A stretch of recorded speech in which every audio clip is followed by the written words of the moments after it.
This is this chapter, which is our actually 63rd hadith, or 62nd hadith rather. No, 63rd, I'm sorry, 63rd hadith. And al-mash'ar al-haram. Al-mash'ar is al-mash'ar from sha'ar, right? But al-mash'ar here, it means al-mash'ar al-haram is Muzdalifah.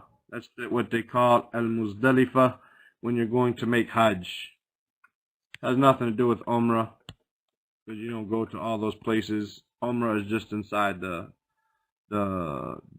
area of the Kaaba in between Safa and Marwa, whereas Hajj goes to Muzdalifah and Mina and other places, Arafat. But al-Mash'ar al-Haram is what to do when in al-Muzdalifah. As the footnote over here tells us, al-Muzdalifah. Right? أتى النبي صلى الله عليه وسلم المشعر الحرام. أتى النبي, he came. أتى, he came. So this is a jumlatul fi'liya, begins with a fi'l. So the fa'il is النبي. أتى النبي صلى الله عليه وسلم. The Prophet صلى الله عليه وسلم came.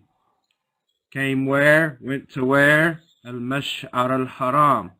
He went to Al-Mash'ara, which is mansub, because it's the maf'ulun bihi, the object of where he came to. Al-Mash'ar al-Haram. فَاسْتَقْبَلَ الْقِبْلَةِ. So he faced the Qibla. فَدَاعَ اللَّهِ. فَدَاعَ اللَّهِ. Then he made dua to Allah. وَكَبَّرَهُ, and he said Allahu Akbar. وَحَلَّلَهُ, and he said La ilaha illallah. Hallala is the meaning of to say La ilaha illallah. Like we have at-talbiya is the meaning to say Labbaik Allahumma labbaik, labbaik la sharika laka labbaik, to the end. Hallala is to say La ilaha illallah. These are like, if you were to give it a masdar, it would be tahleel. Like we have takbir and tahmeed and tasbih, tahleel. Here is the verb hallala, like kabbara wa sabbaha wa hammada, like that, right? So hallala, he said La ilaha illallah. So he made dua to Allah. He said Allahu Akbar. He said La ilaha illallah. Wa wahadahu, and he wa wahadahu is the same as La ilaha illallah, right? He singled him out. He singled him out. He singled him out, meaning he made him. He said La ilaha illallah. Falam yazal waqifan. Falam, lam is a negation. But as we said, it's a negation of the past tense with a present tense verb in front of it. Right? Yazalu is the verb. Yazalu.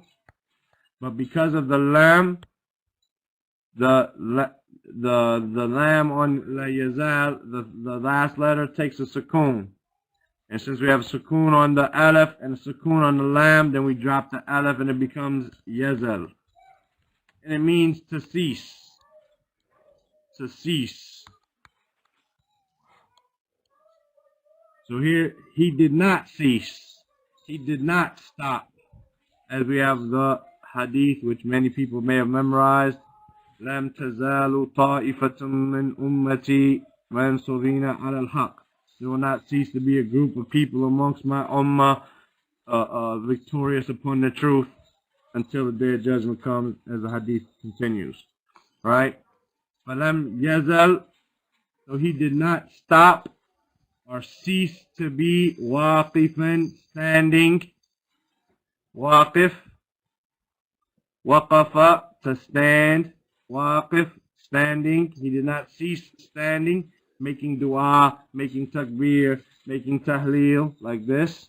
Hatta, until asfara jiddan, meaning until the sun became bright. Until the sun became bright. The sun is not written here, but it means until it became very yellow.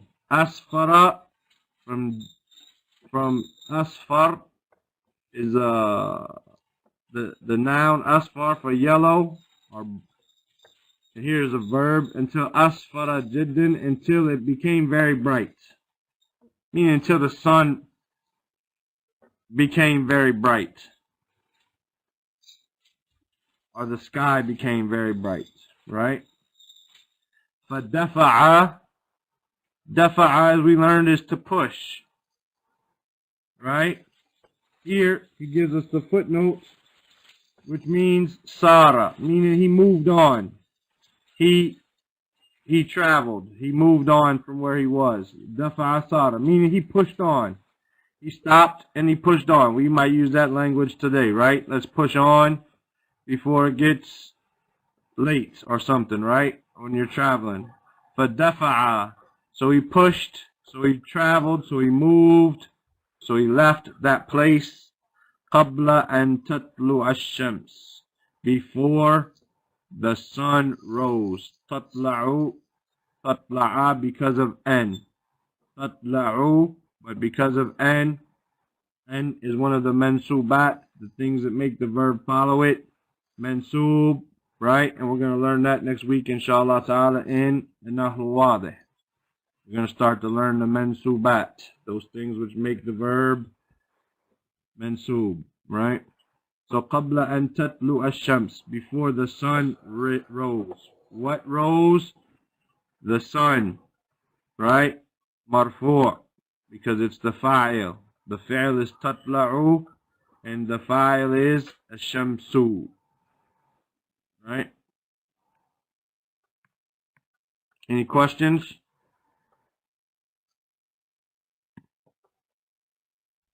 This hadith is also the same hadith as we read yesterday at the end from Jabir ibn Abdullah, 2950 in Sahih Muslim.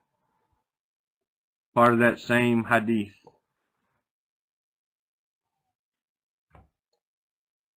Any questions? No. Read it for us, Ya Zubair. أتى النبي صلى الله عليه وسلم المشعر الحرام فاستقبل القبلة فدعا الله وكبره وهلله ووحده فلم يزل واقفا حتى أسفر جدا فدفع قبل أن تطلع الشمس. Abu Tahir. أتى النبي صلى الله عليه وسلم المشعر الحرام فاستقبل القبلة فدعا الله وكبره وهلله ووحده فلم يزال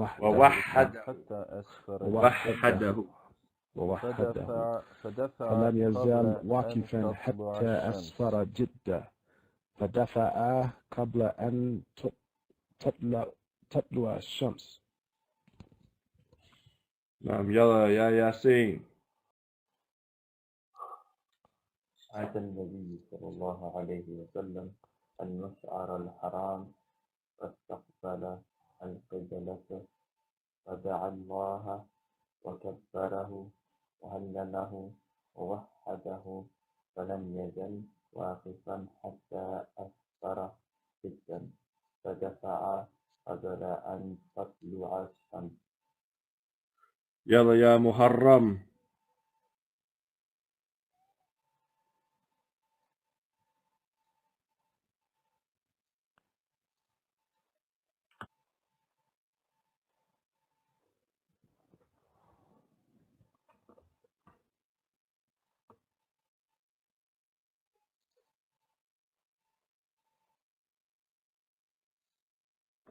No. Again, we see فَاسْتَقْبَلَ, he faced what? He faced the Qibla, so it's mansoob, right? Da'a, he called on who? He called on Allah, the object of his calling, right? Mansoob. So on and so forth. Hatta asfara, asfara is mansoob here because of hatta. Just like tatla'u is, or tatlu'a is mansoob because of an. And hatta is also something that makes the verb, the verb that follows it mansoob. And we'll start learning that stuff soon, as I said, inshallah ta'ala.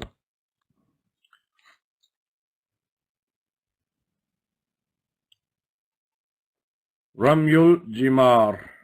Ramyul Jimar. From Rama meaning to throw, right? To throw. Rama. Ra, mim, ya. Or alif maksura. Ramyul Jimar. Throwing the stones. Jimar is the word for stone, or small stone like you throw. We also have the word hajar for stone, right? But Jimar here means like at the Jamarat, right? Jamarat, right? Throwing the stones at the Jamarat. Ramyu Jimar. Kana Nabiyyu sallallahu alayhi wa sallam yukabbiru ma'a kulli hasa. Kana Nabiyyu sallallahu alayhi wa sallam yukabbiru ma'a kulli hasa. He would, sallallahu alayhi wa sallam, yukabbiru, say Allahu Akbar, ma'a, with, kulli, every, hasa, every stone. Jimar, stone, hasa, stone, hajar, stone. Right? كان النبي صلى الله عليه وسلم يكبر مع كل حصى. Any questions? This is in Bukhari and Muslim. It's in Bukhari number 1750. It's in Muslim 3131 and 3132. How do you say a stone? From Ibn Mas'ud. But in this hadith, it says that Ibn Mas'ud was the one who was throwing the stones. And when they questioned him about him throwing the stones and making the takbir, then he said that the Prophet ﷺ did so. So this isn't necessarily the wording that you will find inside of Bukhari and Muslim. Rather, Ibn Mas'ud was the one throwing the stones and making the takbir. And when he was asked about it, then he said that the Prophet ﷺ did it. But he used different wordings that we find in this page here. But that's what you'll find if you go look for it inside of Bukhari and Muslim, inshallah. So, Ramyul Jimar, kana Nabiyyu sallallahu alayhi wa sallam yukabbiru ma kulli hasa. Questions?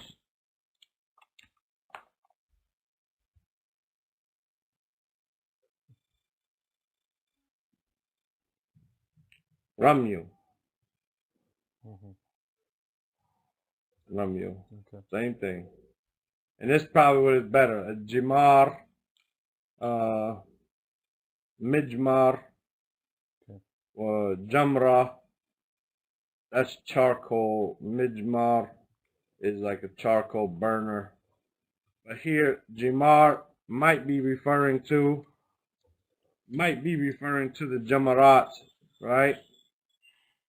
Let me see. It might be referring to the Jamarat in the title here, even though it has the meaning of a stone too, or like that. But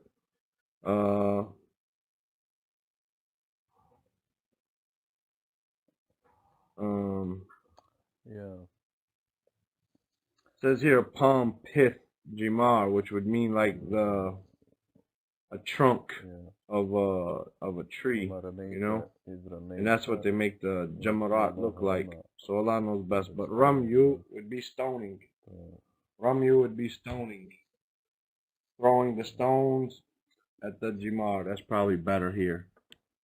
Even though Jimar, oh, what just happened?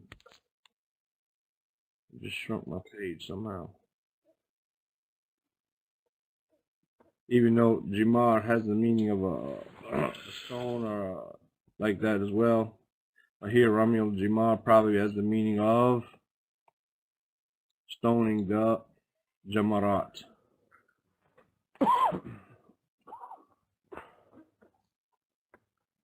But Ramyu.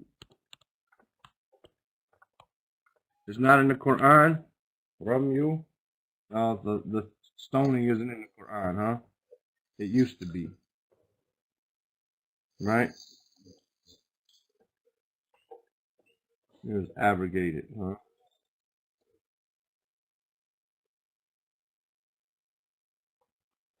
Right. But it's the same thing. I didn't know that it used to be in there, but it was abrogated, I guess. Right? And the opposite of that would be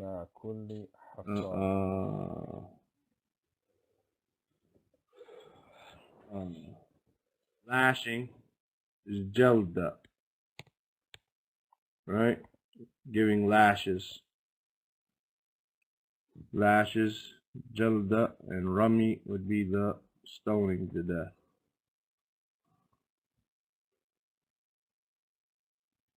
يلا يا أبو طاهر. كان النبي صلى الله عليه وسلم يكبر مع كل حصى. Yasin.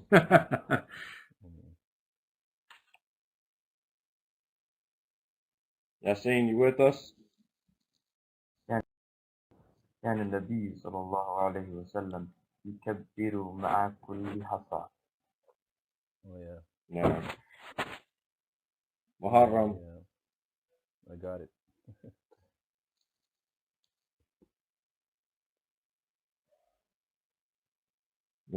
يلا يا زبير.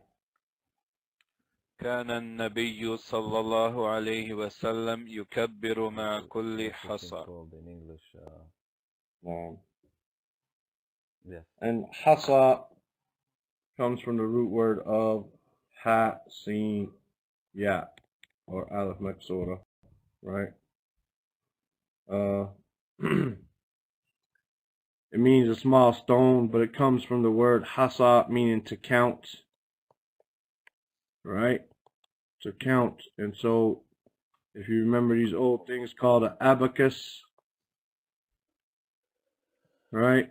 Where they would have like things like this that slide across on that pole, right? And that's how they used to count back in the days. You know what I'm talking about?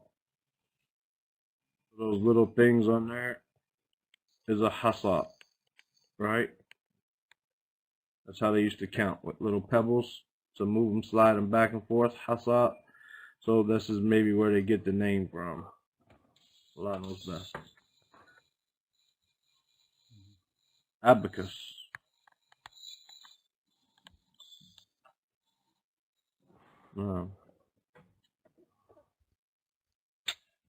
الذبح.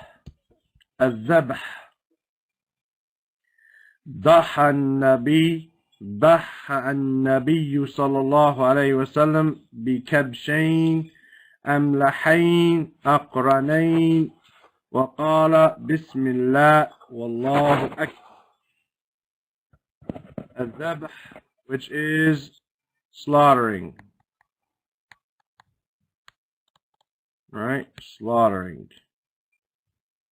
So when they say is the meat zabiha, well, they say zabiha, but that's the Pakistani Indian pronunciation, zabiha, right?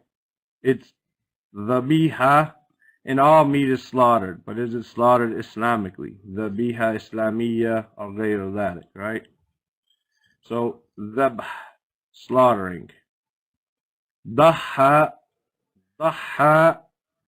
from dad, ha, ya, or alif maksura, however you want to write it.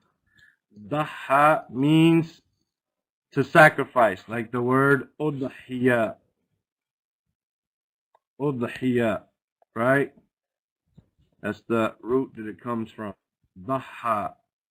Dhaha an-Nabi. The Prophet ﷺ sacrificed.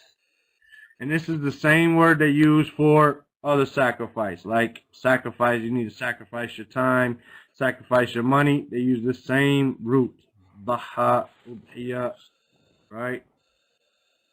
Dhaha, to sacrifice. Dhaha an-Nabi sallallahu alayhi wasallam. We start with a verb. It's a verbal sentence. Jumla fi'liya. We got a fa'il. We look for the fa'il. Marfu'. Dhaha an-Nabi sallallahu alayhi wasallam bi kabshayn. He sacrificed with 2 rams. Kabsh is a ram, a horned sheep, right? Kabsh. Amlahayn. Amlahayn, as it says in the footnote down here, it says in Arabic, it says, So Duha. فيهما بياض ويخالطه سواد. They have some white in them mixed with black. Right? But it comes from the word melaha or milh, which is the word milh is the word for salt. Right? Sacrifice. So it's like there's a black sheep with salt dumped on top of it. So it's black and white. Amlahayn. Aqranayn, from the word qarn, meaning horn. Right? So the kabshayn, amlahayn, aqranayn, 2 horned sheep. 2 rams, black and white. وقال بسم الله والله أكبر. And when he used to slaughter, he used to say Bismillah wallahu akbar when he sacrificed. Any questions? Okay.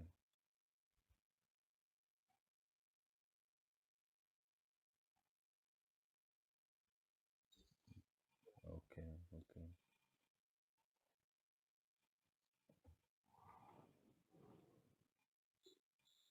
Well, Daha here with a shadda on the ha, then it means sacrifice, not slaughtering.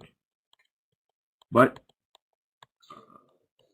yeah, because dhabh is slaughtering, right? Then so you can, for instance, make dhabh for your food. That's not necessarily udhiya, right? You go just sacrifice just for instance, Yep. when you have an aqiqah or a walima, that's not necessarily udhiya. Okay. That's just dhabh. That's just what you eat for the celebration or whatever. You understand? But dhaha would be sacrifice, something that you do for a reason, like you're sacrificing that for Allah. You understand? Hajj time like this. And is there other times for it's called udhiya? I don't know right now. So, but duha is from the same word, yeah, same root, yes. That you would just change it and it becomes the prayer for between sunrise and dhuhr. And it may have a reason, it may have some type of connection as far as the meaning. Like here you are sacrificing your time in the middle of the day. You know? It may be connected, and Allah knows best. Right.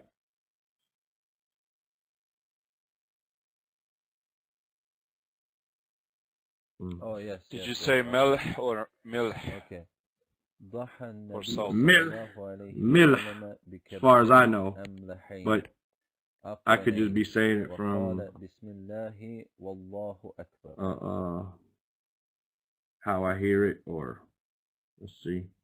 Malaha, no, milh. Milh is milh with a kasra. Malh, Okay. I don't see it. But mil is what I know, and that's what's in the dictionary too. Okay. يلا يا ياسين اقرأ لنا. ضحى النبي صلى الله عليه وسلم بكبشين أملحين أقرنين وقال بسم الله والله أكبر. يلا يا محرم.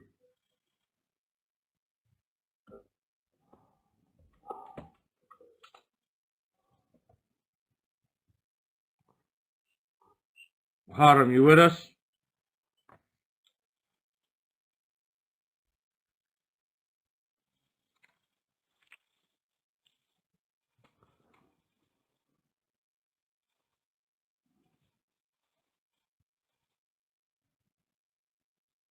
No. Zubair. ضحى النبي صلى الله عليه وسلم بكبشين أملحين أقرمين وقال بسم الله والله أكبر. No. Abu Tahir. ضحى النبي صلى الله عليه وسلم بخبشين أملحين أقرنين وقال بسم الله والله أكبر. No. We finish with that, the hadith related to Hajj. So we go to the hadith of Al-Bayt wal-Libas. Al-Bayt wal-Libas. Simple. Have the numbers for this hadith? Oh, of course, inshallah. This is in Muttafaqun alayh. It's in Bukhari number 5565 and Muslim 5087 from Anas.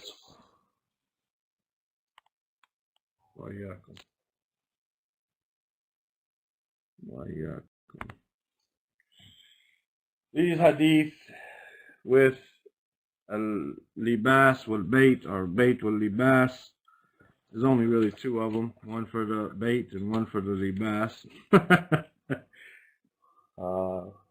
Dukhul al-bayt, entering the house, entrance into the house, when entering the house, however you want to translate it. Dukhul al-bayt. قال النبي صلى الله عليه وسلم. Again, start with a verb. فعل الجملة الفعلية. Where's the file? Right? النبي. Right? قال النبي صلى الله عليه وسلم إذا دخل الرجل بيته. Either if or when دخل الرجل, a man entered. دخل الرجل, this is the fa'il. دخل is the fi'l, past tense, right? ماضي. The fa'il is رجل مرفوع. إذا دخل الرجل, if a man enters. بيته, enters what? His house. It's mansoob, right? The maf'ulun bihi. دخل الرجل بيته, right? If a man enters his house. فذكر الله, so he remembers Allah. He remembers Allah. Where's the file here? The file is hidden inside of the verb itself. ذكر, he. Here, it could be hidden if we just said قال إذا دخل. Then it would be hidden inside of the form here. Right? But after that, it's mentioned. And it's marfu', right? Here is not mentioned, or it's mentioned up here. Just rajulu. It could be the same file, going back to ar-rajulu. فَذَكَرَ اللَّهَ. So he mentions Allah. He mentions what? He mentions Allah. And so, lafzul jalala, the lofty name, is mansoob. فَذَكَرَ اللَّهَ. عند دخوله, Inda, at the time of or during, dukhulihi, his entering. Inda is a harf jar or dharf, so it says, it makes it majroor. Inda dukhulihi, so at the time of his entering. Wa inda ta'amihi, and at the time of his food. Ta'amihi, at the time of his food. Qala shaytanu, shaitan says. Shaitan is the fa'il. How do we know? It's marfu'. Shaitan says, La mabita lakum, wa la asha. La mabita lakum, wa la asha.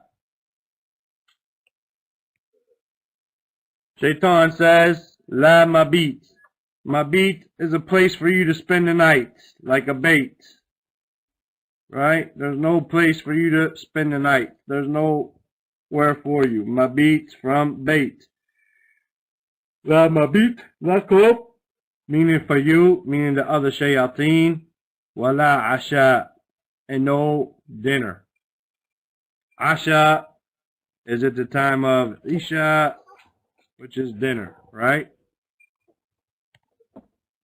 Asha is dinner, or supper, or whatever you want to call it, evening meal. إذا دخل الرجل بيته, if a man enters his house, فذكر الله, and mentions Allah, meaning he says Bismillah.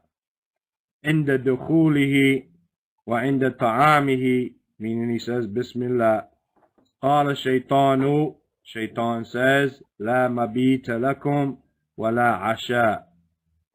This hadith is in Muslim, as it says in the bottom here. Muslim, number 5262, from Jabir ibn Abdullah, the same one who narrated it to us about Hajj. فَذَكَرَ اللَّهَ, I mean, he says Bismillah, right? As we know from other hadith, that when you enter your house, you say Bismillah. Before you eat, you say Bismillah. Bismillah is called what? We have... Huh?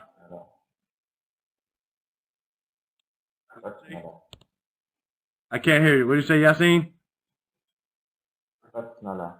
Okay. So what's Bismillah ar-Rahman ar-Rahim called? Basmala. Not sure. Basmala. Basmala. Al-Basmala. So what's Bismillah called? Basmala. At-Tasmiyah. Tasmiyah.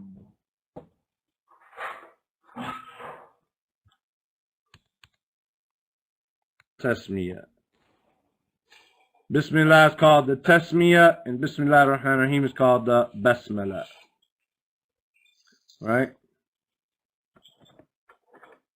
Just a little side note there for y'all. Tasmiyah and the Basmala. The only time we say the Basmala is before reading the Quran, like before a surah, and when writing a letter or a book or something. Everything else is the Tasmiyah. Bismillah. Bismillah before you eat. Bismillah when you get in your car. Bismillah when you put on your clothes. All of that is the Tasmiyah. The only time you have the Bismillah is before writing a letter or a book or something like that, and before a surah of the Quran. Everything else is the Tasmiyah. Yalla ya Muharram.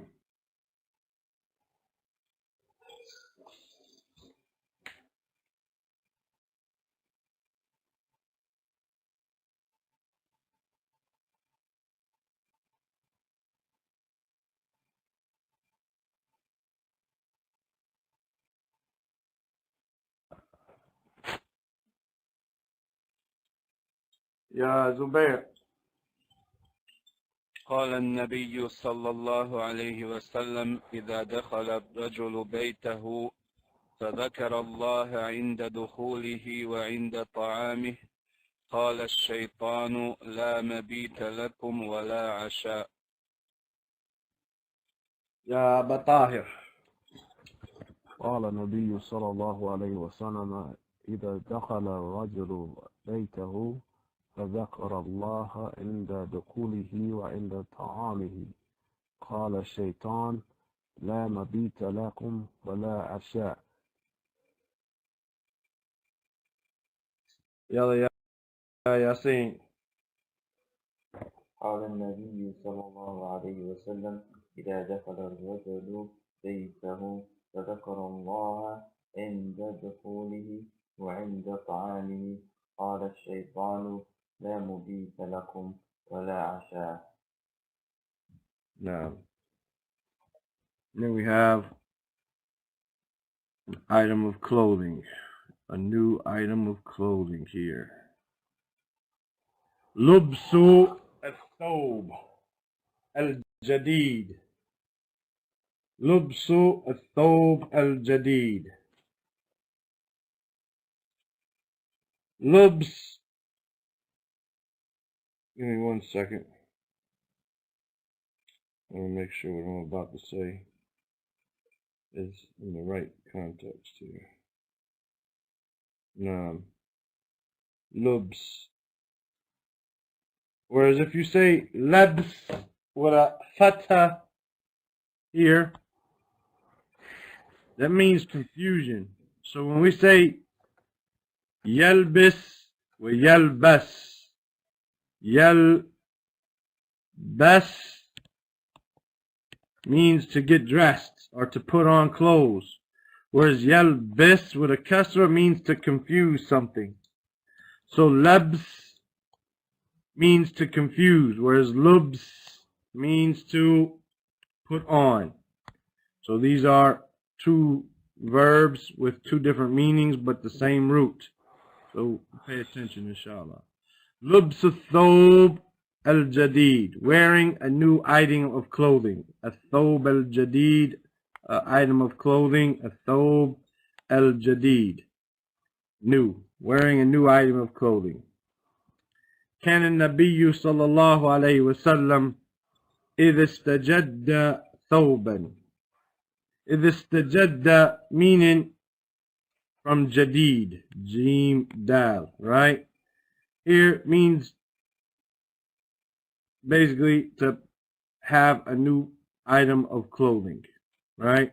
To have a new item of clothing or to put on that item of clothing. Istajadda, to put on some new clothing, right? إذا استجد ثوبا, if he put on a new item of clothing. سماه باسمه, he would name it. سماه, he would name it, referring back to the thob. سماه, سما الثوب, باسمه, with its name, with its name. So amama, or qamisa, or rida, right? So he would name it. He would say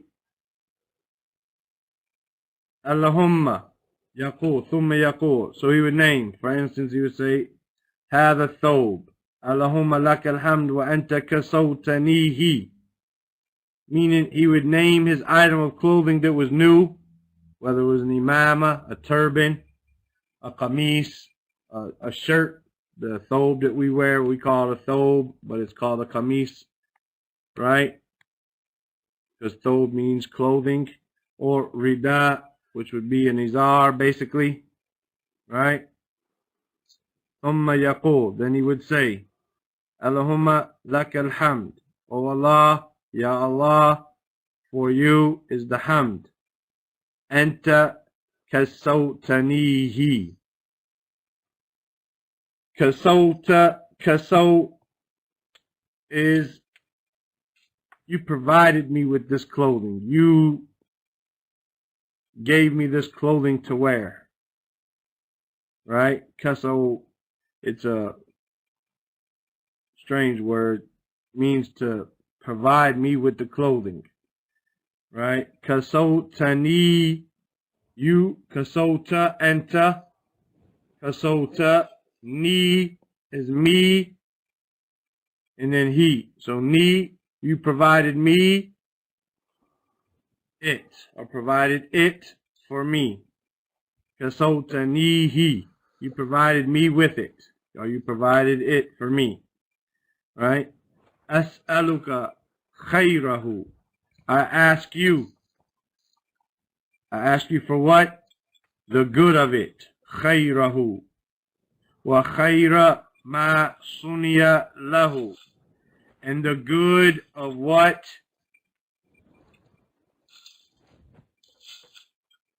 was made in it. Sana'a is going to be to make. Here, sunni'a is passive. So I'm trying to figure out how to translate that right now.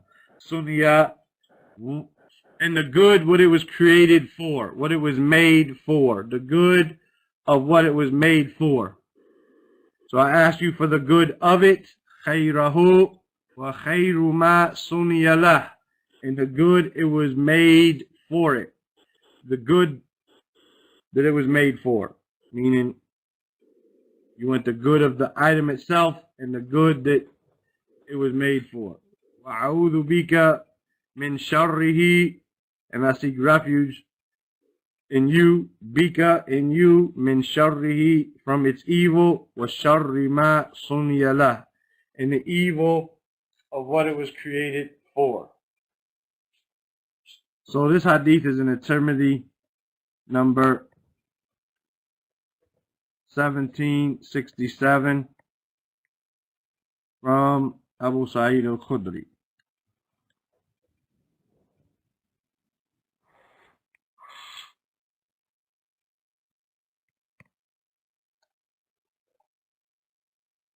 One second here. One second, brothers. I think I need to recalibrate my pen or something. It says here inside of Tirmidhi, the translation, I'm trying to get it, page, says, O Allah, for you is the praise, you have clothed me, I ask you for its good, and the good for which it is made, and I seek refuge in you from its evil, and the evil for which it's made. Right? Oh, okay. رداء. Any questions? جزاك الله خير.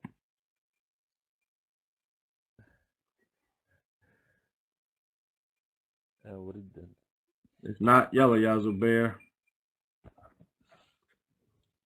كان النبي صلى الله عليه وسلم إذا استجد ثوبا سماه باسمه عمامة أو قميصا أو رداء ثم يقول اللهم لك الحمد أنت كسوتني أسألك خيره وخير ما صنع له وأعوذ بك من شره وشر ما صنع له. نعم. أبو طاهر. كان النبي صلى الله عليه وسلم إذا استجد ثوب سمه باسمه إمامة أو خميسة أو ردة ثم يقول اللهم لك الحمد أنت كسوتنيه أسألك خيره وخير ما صنع له وأعوذ بك من الشر وشره والشر ما صنع له. يلا يا ياسين. كان النبي صلى الله عليه وسلم إذا استجد ثوبا سماه باسمه إمامة أو قميصة أو رداء ثم يقول اللهم لك الحمد أنت كسوتنيه أسألك خيره وخير ما طبع له وأعوذ بك من شره وشر ما طبع له. يلا يا محرم.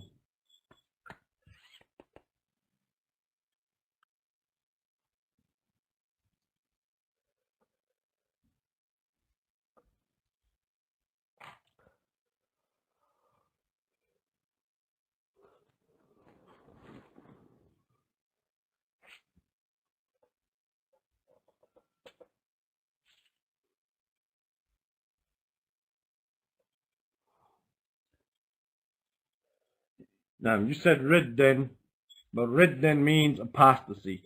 Ridda means apostasy. Rida'an. What is No problem. I know you know better. I'm just the telling rawi you, of this inshallah. hadith and the one prayer. Okay, next time we meet, bi'idhnillah ta'ala, The rawi. we'll have hadith related to ta'am, and then a nikah, which I'm sure so many of you guys want to know, the dua of nikah, right?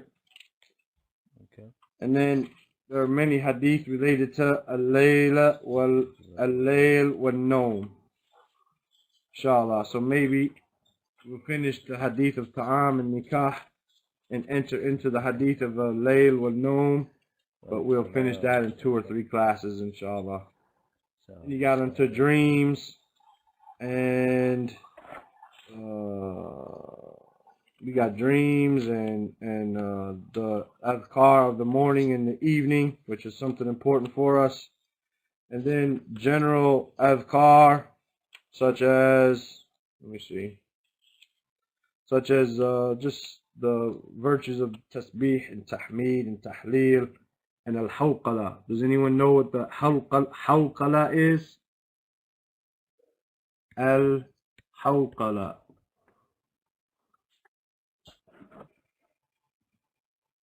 Al-hawqala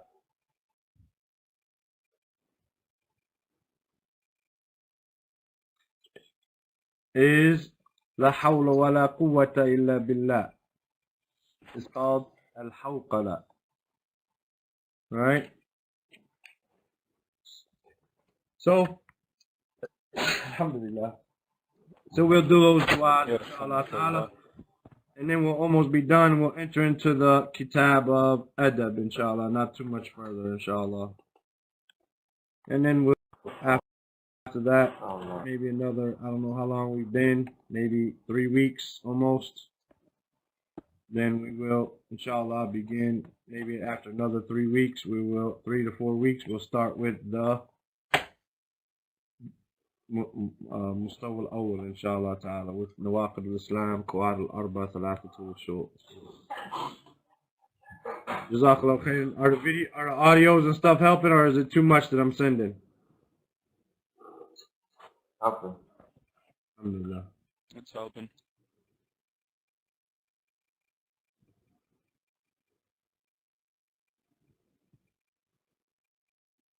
Can I say what?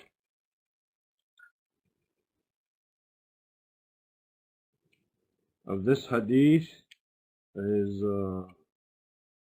Abu Sa'id al-Khudri, and before that was Jabir ibn Abdullah for Dukhul al-Bayt. Oh, yeah. So Muawiyah is over there writing to you guys, Assalamu alaikum. Alaikum salam. I see you guys tomorrow, inshallah ta'ala. Inshallah. Barakatuh. Day after.